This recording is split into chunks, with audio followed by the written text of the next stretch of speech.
To enroll in Zelle through Capital One, start by opening the Capital One mobile app on your phone and logging into your account using your username and password. Once you've accessed your dashboard, select the checking account you want to enroll in Zelle.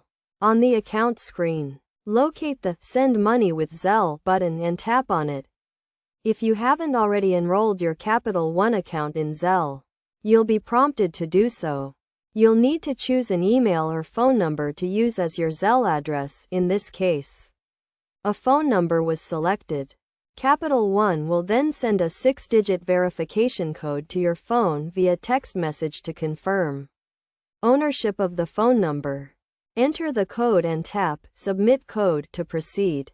If the phone number is already associated with another bank for Zelle, you'll be given the option to switch to Capital One. Next, you'll need to select which checking account you want to use for Zelle and tap Submit to complete the enrollment process. Once enrolled, payments made to your phone number will be automatically deposited into your designated checking account.